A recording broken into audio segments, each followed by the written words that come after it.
Hey everybody! So today we're going to be cooking, if you can read the menu. It's a Japanese curry rice. I'm not exactly sure how to pronounce the karazu. That's how I'm guessing. I have already pre-chopped most of the vegetables, but I am going to show you how I chop onions. It's a much easier way, so you're not crying halfway through. So yeah, I've never made this recipe before, so bear with me. I'm going to be following along the recipe on my phone. In the description, I will share all the ingredients and also the link for the recipe that I'm following, because I did not make this recipe. But hopefully the girls will like it. I'll also put that in the link, the video of them eating it. If you can tell, I'm wearing the same shirt as the last video because it's actually the same day. I'm doing 2 videos in one day. It's a lot. Probably should have spaced it out, but that's okay. Yeah, so let's get to it. All right, we're back and we have all of the ingredients and my phone. So I'm going to chop the onion for you, but let's go through. So I have the curry spice blend, which I actually did not make this. I actually purchased a bag of Japanese curry because there are a lot of ingredients in making it. So I'll put that link in the description. It makes it a lot easier. I did not have the time to make that. So I already have in our Dutch oven the 2 tablespoons of vegetable oil. I have my onion, which I'm going to show you how to cut. We have our carrots, about 3 of them, peeled, diced. 1 quart of chicken stock. 1 quart of dashi, which I did order this. It's a soup stock. It's the dashi soup stock. So I ordered this to make the dashi soup. It's also used in miso soup. So I'll put that link in the description as well.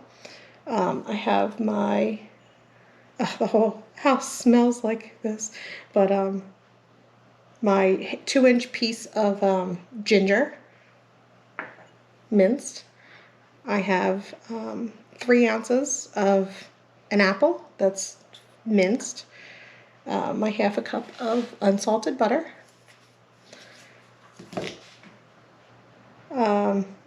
Yeah, and that's it. And the curry spice blend. So, oh, and you can use peas. And I have my potatoes. So you can use frozen peas and potatoes too. So we're going to use them.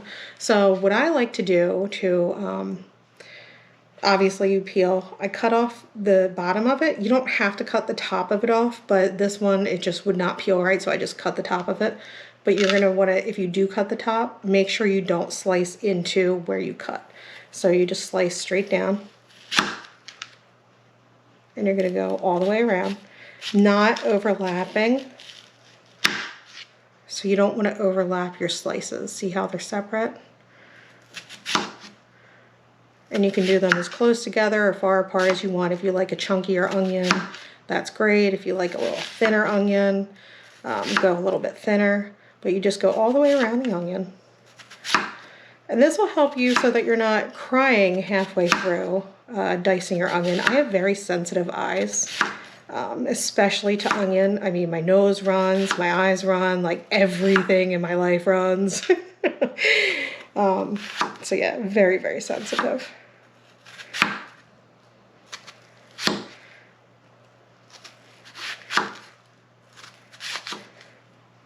And once you make it all the way around to the front, turn it on its side while trying to hold it together and just slice down. And now your onion is basically cutting itself.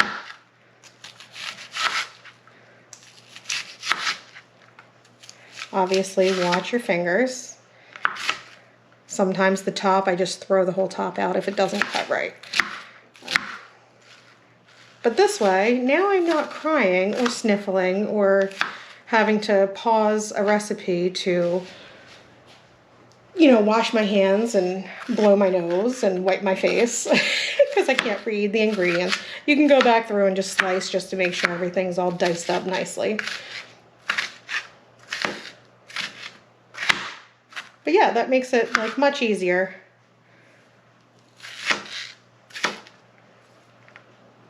Much easier to dice. So yeah, you can see all of my onion is nicely diced, and I'm not crying.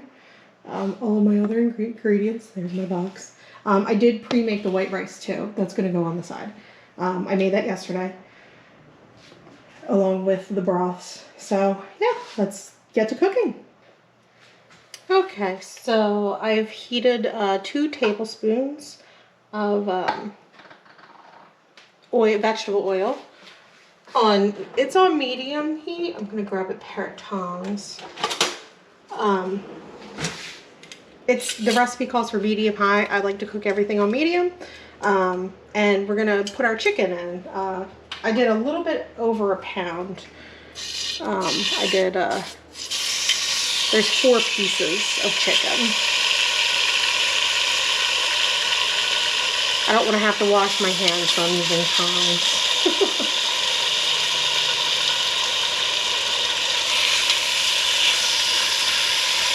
Try to space this out as evenly as possible.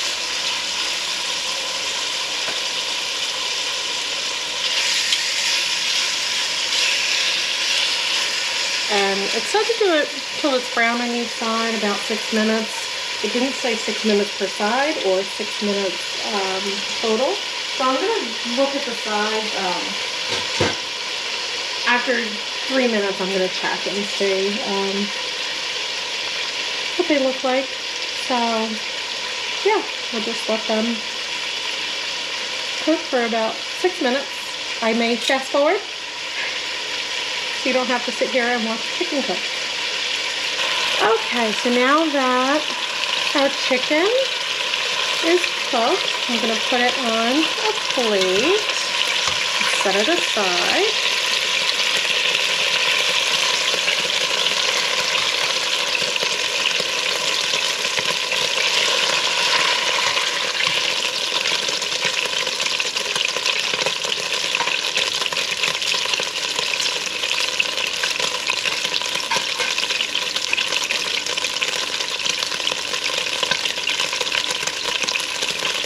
So the chicken, by the way, was boneless, skinless chicken breast.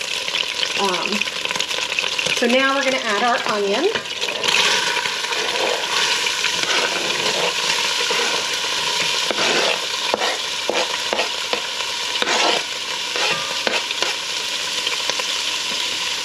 And we're going to reduce the temperature to like a medium low heat.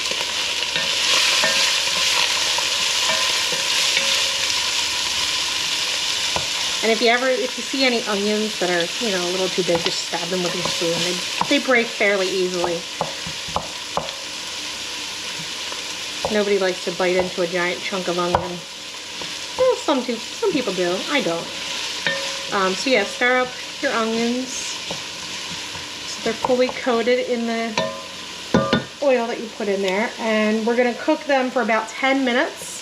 Until they're golden. So I'm definitely going to fast forward this. So you don't have to sit here and watch onions simmer. Yeah, so you want them to be like a golden brown for about 10 minutes. Did I miss anything? The chicken, I did salt and pepper that. I very lightly salted it. Just because I am going to be eating it, and you have to add a little bit of salt for flavor, but the children don't need that much salt in their diets. So yeah, we'll be back once the onions are browned.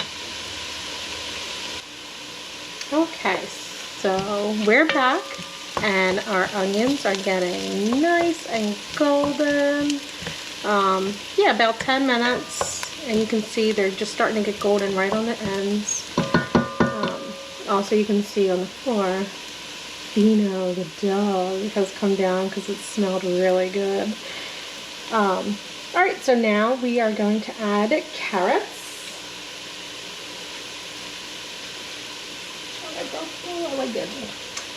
So the carrots I cut small enough so that the babies can eat them.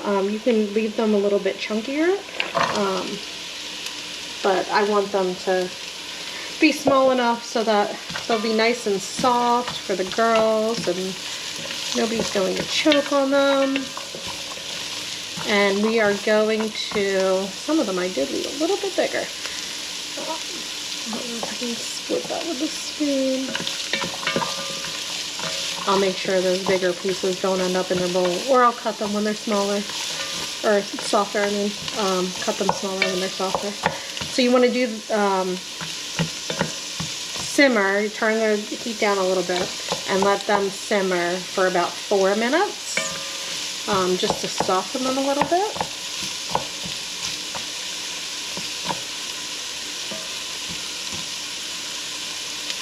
So I'm going to let them simmer for 4 minutes, and then we'll come back and do the rest of the recipe. Okay, so we are back. Now we are going to add, so we let the carrots simmer for 4 minutes. We're going to turn our heat up to high. We are going to add our chicken stock.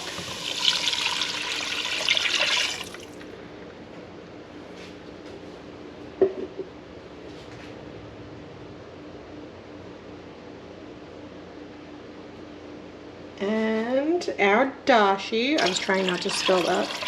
I'm going to stir the bottom of it just to make sure that we get everything from the bottom out.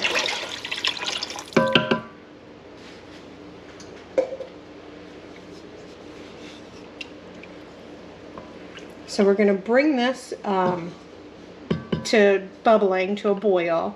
And then we're going to reduce the heat to a simmer.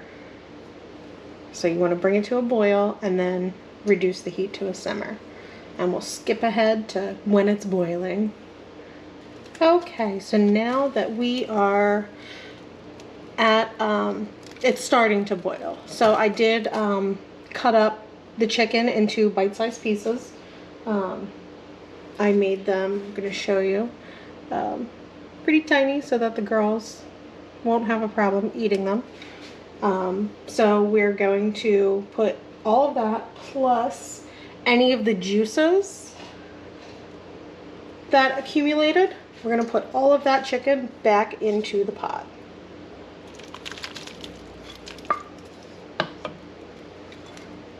And any juices.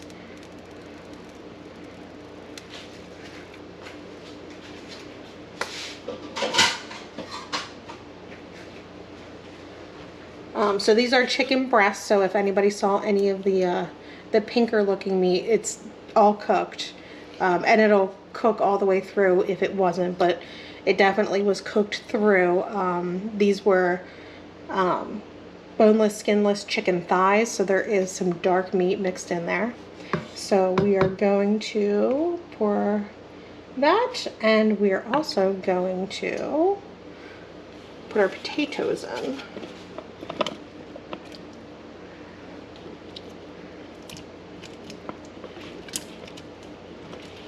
So I did leave these about 1/2 inch to inch size pieces,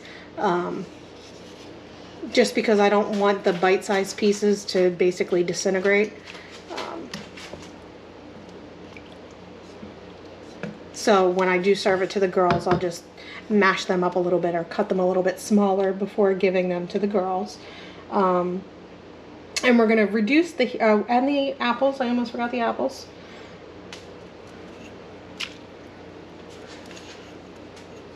I'll also put the link for these cute little bowls in the description.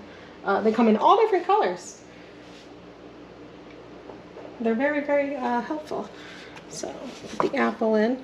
It does not tell us when to put the peas in. However, I'm going to wait until everything's cooked because the peas don't really take that much time to cook.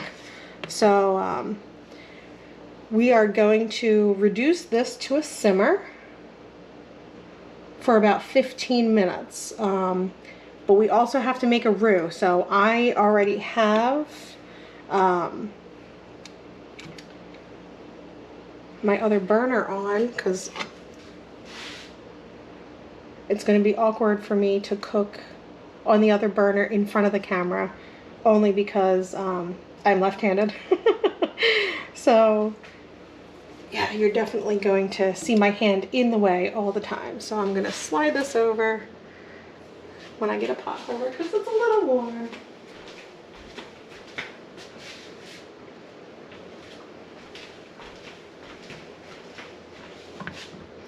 I did turn the other burner on so that it's not going to cool down or anything over there.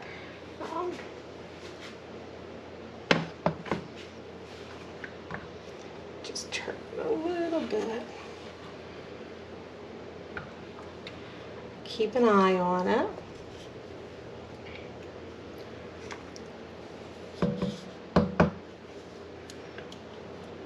So I'm going slightly over the time. So I'm running late all day today, which is, I guess, okay, because the girls went to bed late, so we're probably actually right on time. So in this pan, we're going to make a roux. And we are going to melt our butter. It's probably going to sizzle just because this burner's already hot. And I did heat up the pan. Oh no, oh, yep, there it goes. I was waiting for it. So it's unsalted butter, so it's not going to burn as quickly. It can still burn, so if you do this in a preheated pan, just make sure you continue to stir so that you don't burn the butter.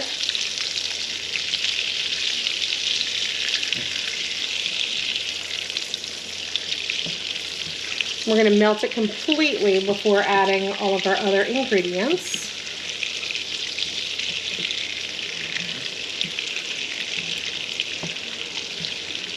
I don't know if anybody's ever made a roux before.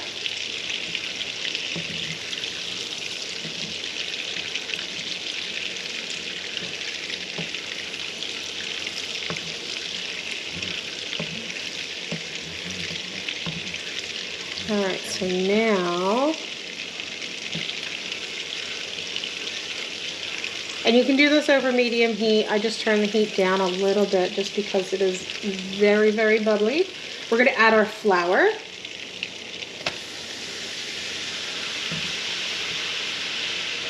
It's I think it was 3 tablespoons of flour. You just want to kind of stir it in until all the flour is combined really, really well with the butter.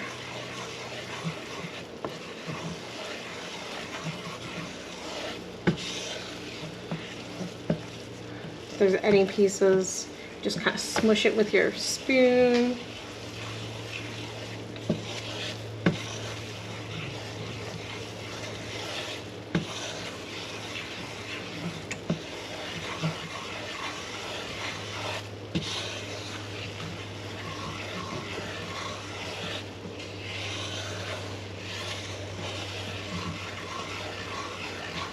All right, and we're just going to continue to stir this for a while, so I'm going to speed this up and skip to the next step. Okay, so we are back. So I've been stirring this for about 20 minutes, and it says to cook until it is a dark caramelly brown, which underneath the foam, I'm probably adding too much foam to it, using a spoon instead of a flat thing. So continuously stirring. It is a dark caramely brown, as you can see. So now we are going to turn our heat off. We're going to see, I have an electric, so if you don't have electric, just turn your heat down. I have electric, so I'm just going to turn the heat off because it's still going to be very warm. So we're going to add our ginger.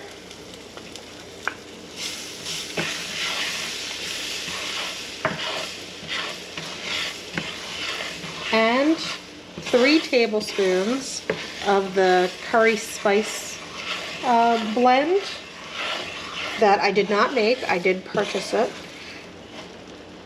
And we're going to just stir this until it's really, really well mixed up. About a minute.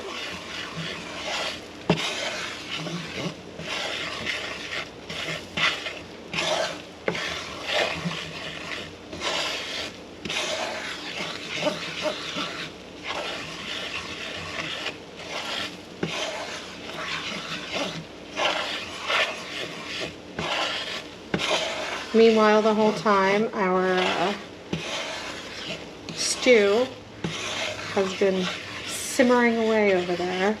I've occasionally stirred it.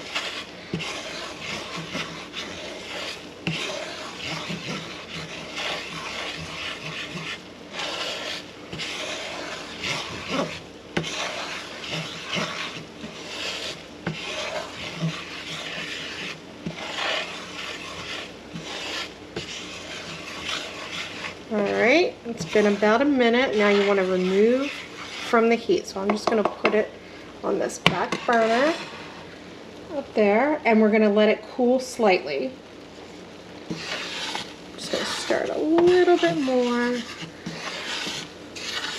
while it's off the heat, just to make sure that it's not sticking to the bottom of the pan.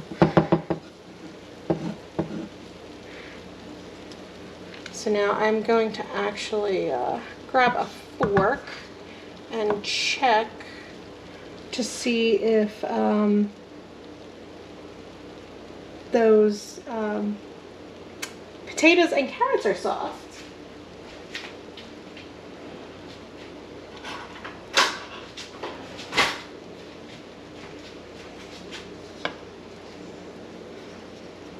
So you want to make sure that, oh yeah, the fork goes through very, very easily on the potatoes and also on the carrots. So hopefully, let me just check the camera and make sure I'm over there. All right, I'll slide this over so you can see me do that again, because I'm not sure if you saw it.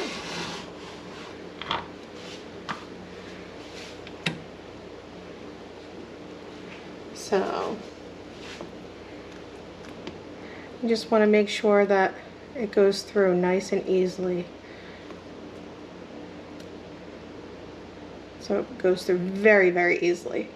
So that's perfectly simmered. So turn the heat off.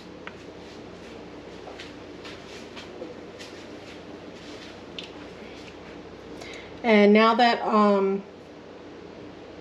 our roux has cooled just a little bit, it says to scrape it into the pot and simmer until, so we'll turn the heat back on for this, simmer until it's thickened.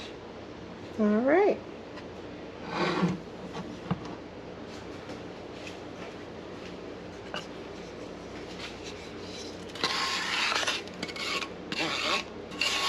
Scrape every last bit, as much as I can get.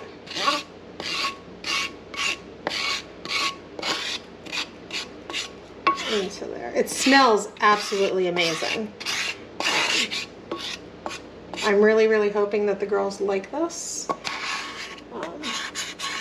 It's a very time-consuming recipe. I think I'm going to have to make this the night before.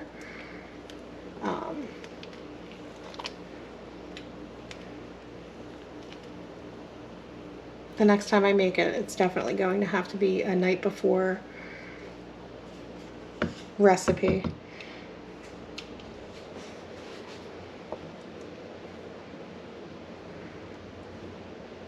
So I'm not sure how thick this broth is actually going to get. It's very soupy right now. I'm not sure if it thickens just a little bit or if that roux will actually thicken it quite a lot.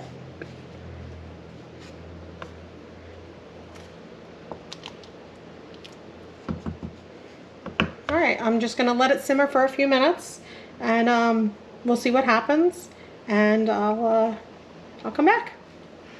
Okay, so I've actually let this simmer for about 10 minutes, and it's still very thin, like soupy. So I don't have time because I did hear the girls woke.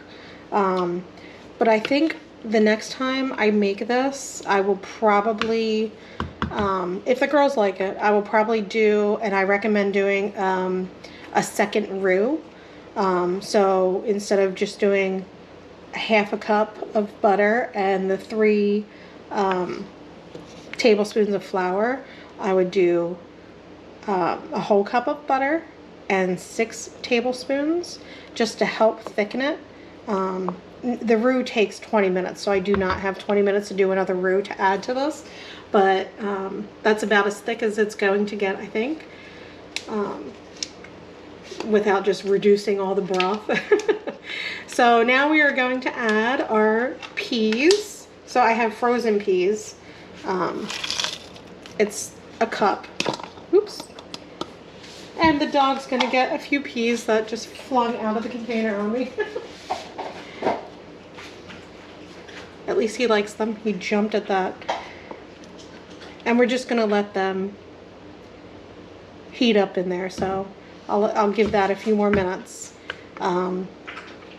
But yeah, that's the recipe. So now I'm going to turn the camera around, and you can watch me make the girls' plates. I'm going to give them a spoon with it, just because of how thin the broth still is.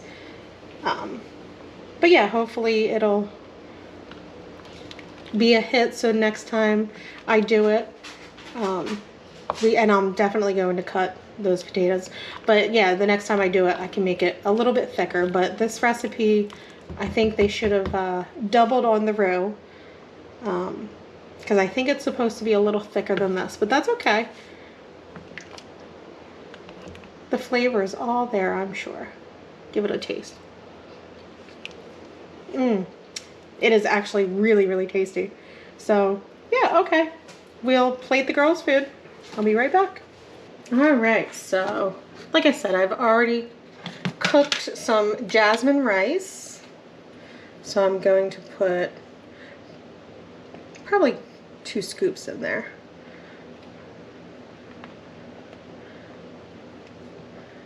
Maybe 2.5 little ones. So I've seen this where it's just kind of off to the side. Try to make this as even as possible.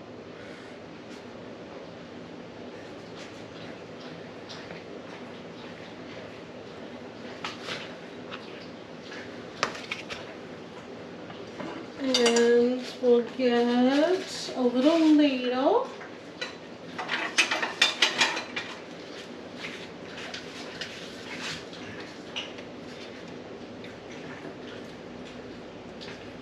Because I do want them to get a little bit of the broth in there too.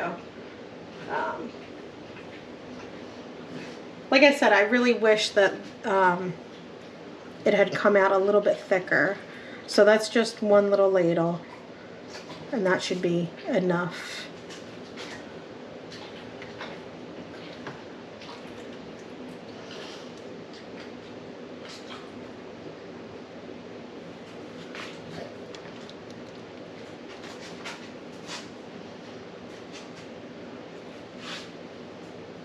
Alright, I'm going to cut those potatoes a little bit more.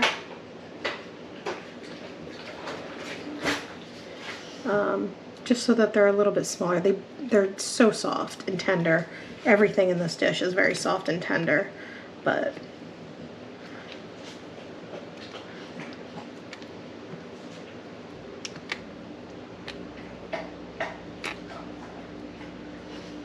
make sure we put some of that chicken back on top so it looks pretty.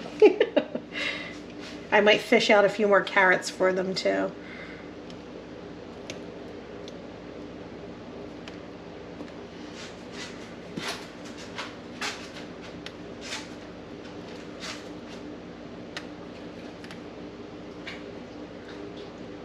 All right, so that is our Japanese curry. So I'll put the link to the in the description of the girls eating it, and we'll see if they like it. Bye-bye. Thanks for watching.